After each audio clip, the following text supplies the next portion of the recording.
the full recognition they have always deserved. Colonel, I'm humbled to have you here today. I really am, along with your loving family, and to award you the Medal of Honor. And though I understand that your first response to us hosting this event was to ask, why all the fuss? Why all the fuss?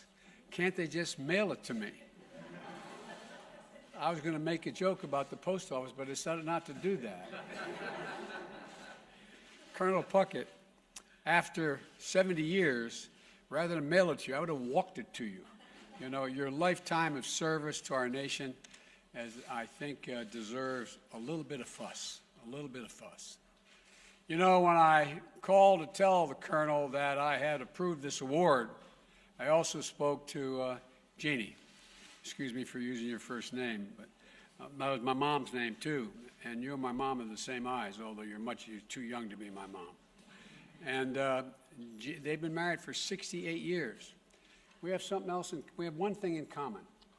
We both married way up. We both married way up. That's exactly right. Well, Jeannie and Ralph actually met while he was recovering from his wounds. They were married 2 years to the day after the battle that we're recognizing him today for his bravery. By the way, you all can sit down, I think. It just dawned on me. Well, I understand why you're standing. I'd be standing too, but Jeannie, it's wonderful to welcome you. And I mean that from the bottom of my heart. Jill and I know firsthand that it's not just the person who wears the uniform who serves. Military families make enormous sacrifices for our nation.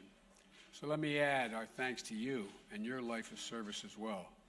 I told you earlier that expression by the poet. They also serve only stand and wait. And you've waited a long, long time under many, many, many circumstances. And that goes to the entire family. Marty and her husband Anthony, Thomas and partner Chip, I don't know if they're here, I didn't see them yet. And I know the other daughter, that Jeannie isn't with us anymore. Just like I wish our son Bo were able to be here to see this. He's not with us either. She's here in spirit and represented by her family. And I know she's always in your heart, Colonel, and never leaves. I also want to recognize Master Sergeant Merle Simpson, who fought beside the Colonel in Korea. Where are you? Stand up, sir. Come on.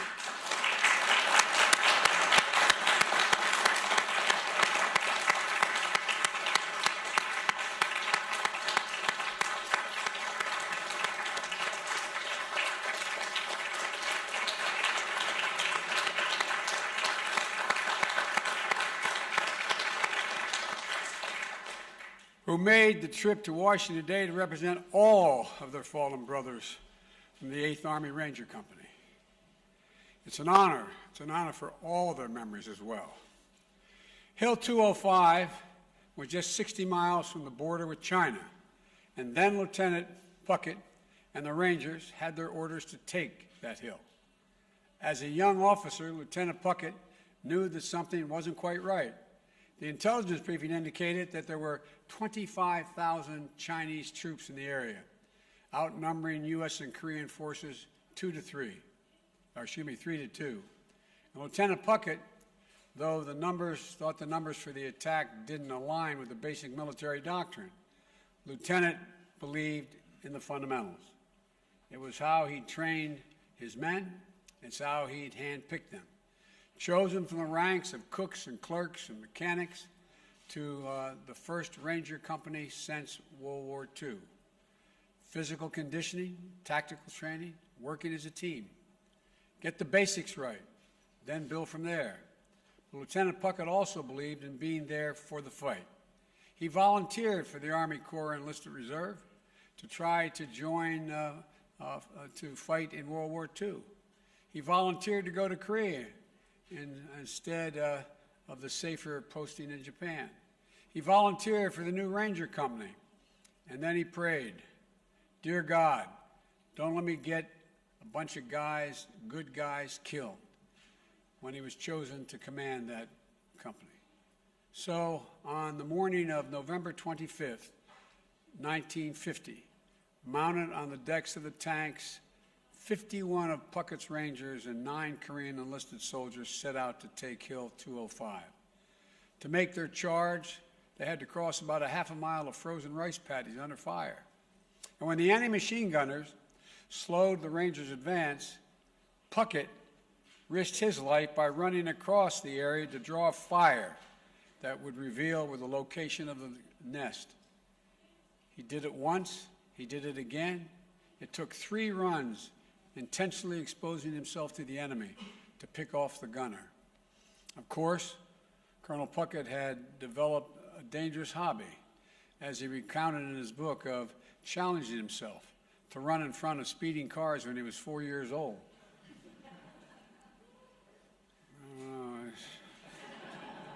So self-preservation, it seemed, was never a primary concern of the colonel. When the Rangers finally reached the top of Hill 205, they found it abandoned. But Puckett knew the fight wasn't nearly over. His men established a defensive perimeter and then went to coordinate the artillery support he was sure they would need. And while he was there, to load up the ammunition and grenades, the basics. Shortly after he returned, the first onslaught began. Mortars followed by a ground assault from the entire Chinese battalion. Puckett's Rangers were outnumbered, almost 10-1. During the fight, Puckett abandoned the relative safety of his foxhole, moving from man to man, encouraging them in the fight, checking that the perimeter was holding. He took a grenade fragment in his left thigh, but Puckett refused to be evacuated. He was a Ranger. He led his men from the front. And over the course of the next several hours, 4 more waves of assaults came. Each time, Puckett made his rounds, passing out extra ammo and extra encouragement to rally his men. Each time, he was able to call in artillery support, sometimes danger close, to help break the advance of the Chinese soldiers. Each time, the Rangers held the hill, pushing the enemy back at times with hand-to-hand fighting. About 2:30 a.m., after more than 4 hours of near nonstop fighting, the 6th wave began. By this time, many Rangers had been killed, and those who were left were exhausted, outnumbered, and dangerously short of ammunition and grenades. Lieutenant Puckett had sustained a second wound, this time in his left shoulder. He had distributed all the ammo to his men, keeping only 8 bullets and a bayonet for himself. For the last time, Puckett called in artillery support, only to be told that the guns were supporting other besieged units. Then, 2 mortar rounds landed directly in Puckett's foxhole, tearing through both his feet and his backside and his left arm and shoulder. Puckett's Rangers had been overwhelmed, and he himself was badly wounded. He ordered one of his men, who found him on the ground, to leave him behind. But that's not the Ranger creed. A private ran for help, and soon 2 other Rangers charged back up the hill, fighting off advancing Chinese soldiers, retrieving their commander. They had to drag him down the hill, with Lieutenant Puckett reminding them and himself that he could take the pain. Quote, "I'm a Ranger." Before his men loaded him on a tank to evacuate, Lieutenant Puckett called for one final barrage on Hill 205, and the 8th Army unloaded artillery, while phosphorus on the Rangers' former position. They did not hold the hill, but the Rangers extracted a high price. Korea is sometimes called the Forgotten War, but those men who were there under Lieutenant Puckett's command, they'll never forget his bravery. They never forget that he was right by their side throughout every minute of it. And the people of the Republic of Korea haven't forgotten, as evidenced by the fact that the Prime Minister of Korea is here for this ceremony. I doubt whether this has ever happened before. I can't say that for certain, but I doubt that it's happened before. The Americans, all Americans, like Ralph Puckett, joined in their fight. And while the enduring partnership between our 2 nations began in war, it has flourished through peace. it's testament, I think, of the extraordinary strength of our alliance. And we're joined today, as I said, by President Moon. I can't tell you how happy I am he's able to be here. And if I may, I'd like to invite President Moon to say a few words, if that is okay. President Moon.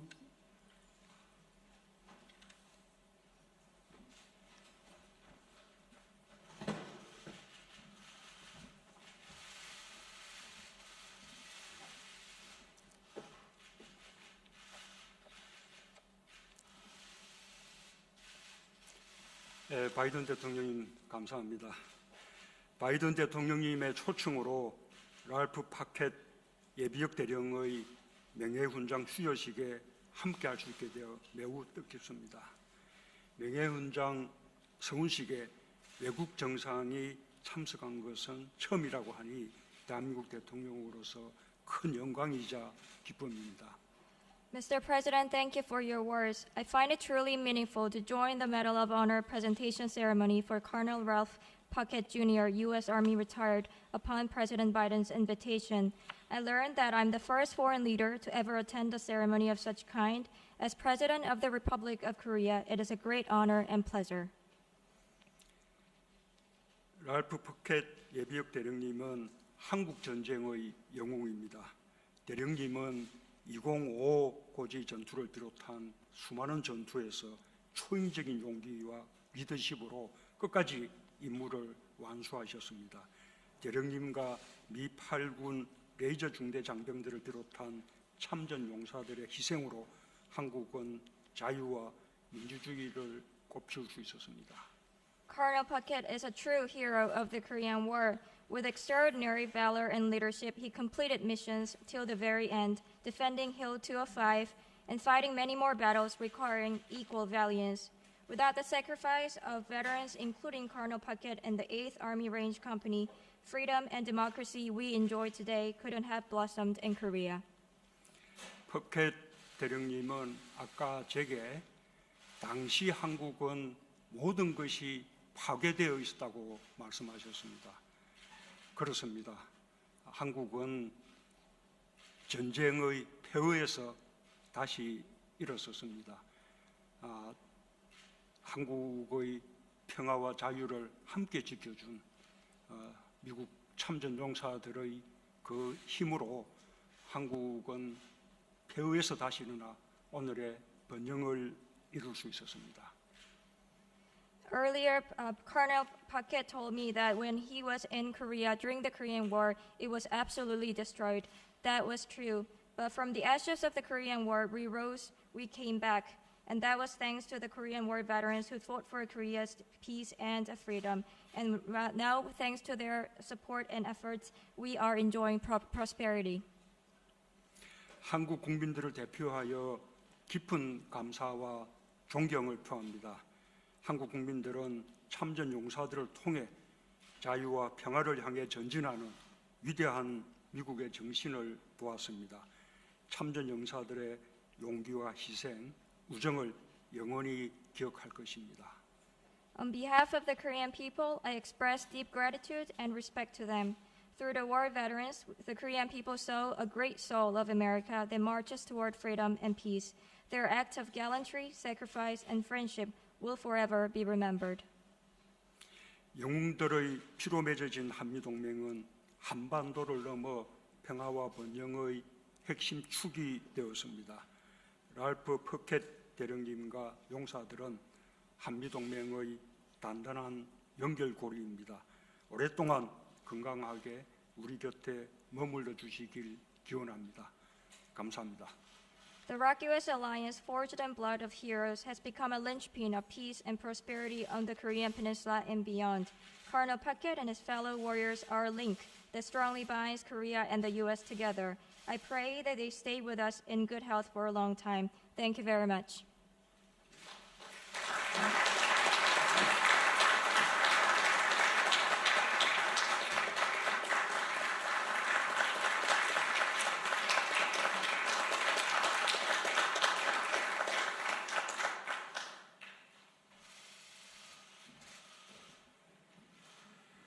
Well, thank you, President Moon. Now, I'd be remiss if I didn't note that Ralph Puckett's service to our nation did not end in the Korean War.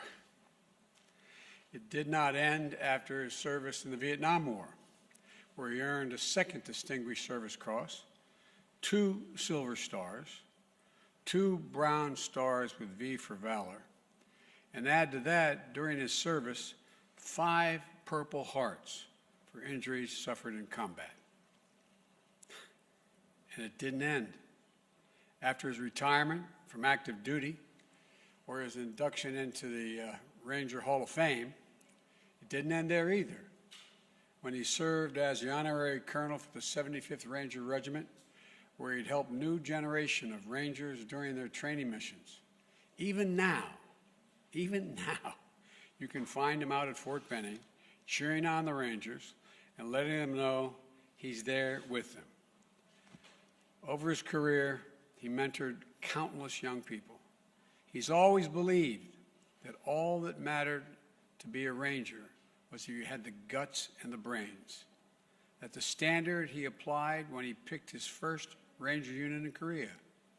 In an Army that had only recently been integrated, he chose, with his team included a Black, a Latino, and Asian American members. My mother would say, God love you, man. In 2015, during the Obama-Biden administration, and the military was considering opening all combat positions to women, including Rangers, Colonel Puckett let it be known that he thought women could meet the standards and said, I want to see them do it.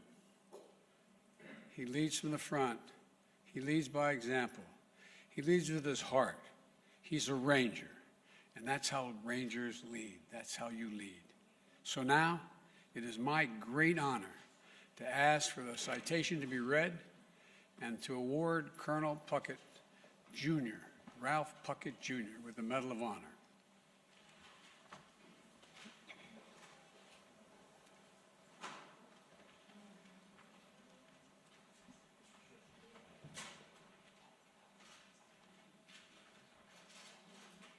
The President of the United States of America, authorized by Act of Congress, March 3, 1863, has awarded, in the name of Congress, the Medal of Honor to First Lieutenant Ralph Puckett, Jr., United States Army, for conspicuous gallantry and intrepidity at the risk of his life above and beyond the call of duty. First Lieutenant Ralph Puckett, Jr. distinguished himself by acts of gallantry and intrepidity above and beyond the call of duty while serving as the commander 8th U.S. Army Ranger Company during the period of 25 November 1950 through 26 November 1950 in Korea. As his unit commenced a daylight attack on Hill 205, the enemy directed mortar, machine gun, and small arms fire against the advancing force. To obtain fire, First Lieutenant Puckett mounted the closest tank, exposing himself to the deadly enemy fire. Leaping from the tank, he shouted words of encouragement to his men and began to lead the Rangers in the attack. Almost immediately, enemy fire threatened the success of the attack by pinning down one platoon. Leaving the safety of his position with full knowledge of the danger, First Lieutenant Puckett intentionally ran across an open area 3 times to draw enemy fire, thereby allowing the Rangers to locate and destroy the enemy positions and to seize Hill 205. During the night, the enemy launched a counterattack that lasted 4 hours. Over the course of the counterattack, the Rangers were inspired and motivated by the extraordinary leadership and courageous example exhibited by First Lieutenant Puckett. As a result, 5 human wave attacks by a battalion-strength enemy element were repulsed. During the first attack, First Lieutenant Puckett was wounded by grenade fragments, but refused evacuation and continually directed artillery support that decimated attacking enemy formations. He repeatedly abandoned positions of relative safety to make his way from foxhole to check the company's perimeter and to distribute ammunition amongst the Rangers. When the enemy launched a 6th attack, it became clear to First Lieutenant Puckett that the position was untenable due to the unavailability of supporting artillery fire. During this attack, 2 enemy mortar rounds landed in his foxhole, inflicting grievous wounds which limited his mobility. Knowing his men were in a precarious situation, First Lieutenant Puckett commanded the Rangers to leave him behind and evacuate the area. Feeling a sense of duty to aid him, the Rangers refused the order and staged an effort to retrieve him from the foxhole while still under fire from the enemy. Ultimately, the Rangers succeeded in retrieving First Lieutenant Puckett, and they moved to the bottom of the hill, where First Lieutenant Puckett called for devastating artillery fire on the top of the enemy-controlled hill. First Lieutenant Puckett's extraordinary heroism and selflessness, above and beyond the call of duty, were in keeping with the highest traditions of military service and reflect great credit upon himself, his unit, and the United States Army.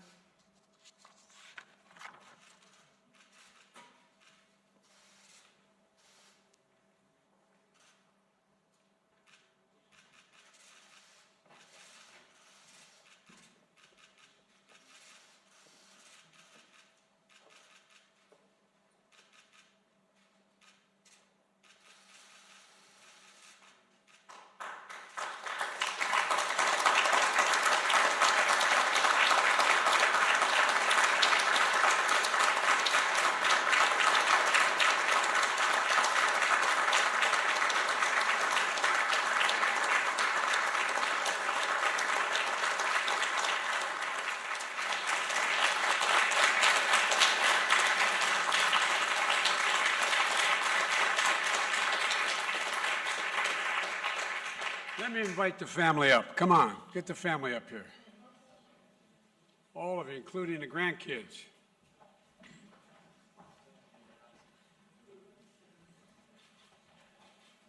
Hey, Jack, how you doing?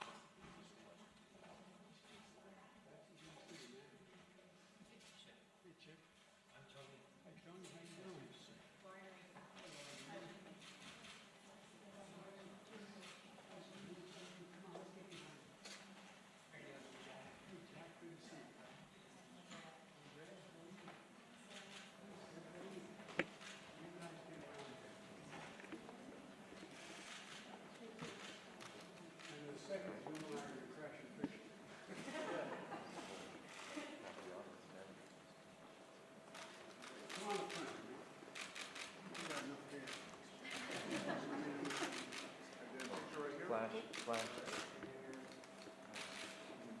Now, Mr. President, would you mind standing here too? Is that okay? All right. Billy, come on up.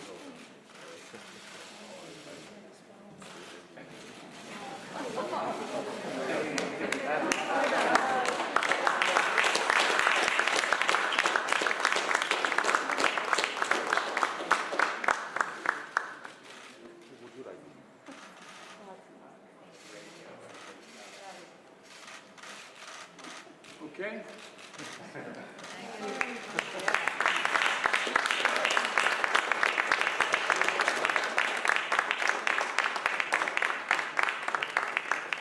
Stand behind me. As they say in Southern Belle, you've done good with this thing. Thank you. They could have put that on the feet. Thank you. It's a great honor for both of us to be able to do this. Thanks. Thank you. Appreciate it. Thank you. You running out on us? Everything is okay. I know. Okay. Well, Ladies and gentlemen, please join me as we conclude today's ceremony. I would offer Colonel Puckett, you may be 94, but I see the same grit and determination of a young lieutenant in your body and vestiture. Please join me in a word of prayer. Most holy God, as we leave this ceremony, inspire and encourage us to greater acts of service to our nation and our Army's people. Give us the fortitude to always give 100% and then some. May you bless Colonel Ralph Puckett, Jr. as he joins the pantheon of heroes who have distinguished themselves through selfless acts of bravery.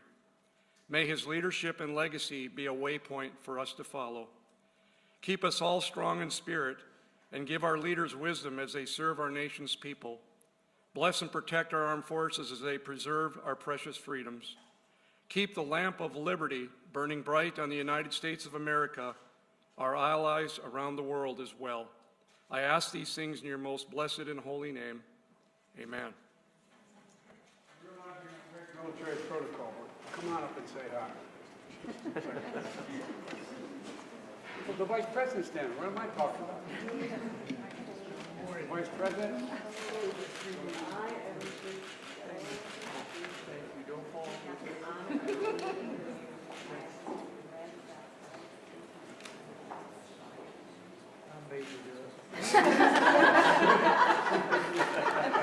Well, I bought it. It's such an honor. Thank you. Thank you. And say hello to a warrior himself and agreed to be Secretary of Defense. All the way, good signature.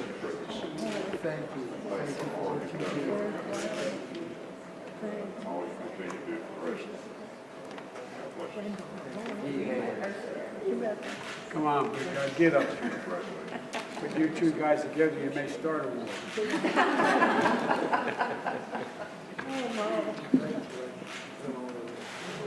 Come on.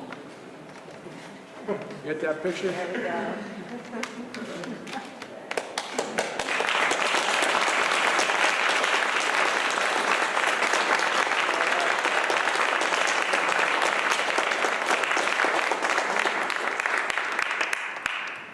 Maybe if there's time, we can walk out that maybe the generals may come back and say hi when we will. If not, okay. All right.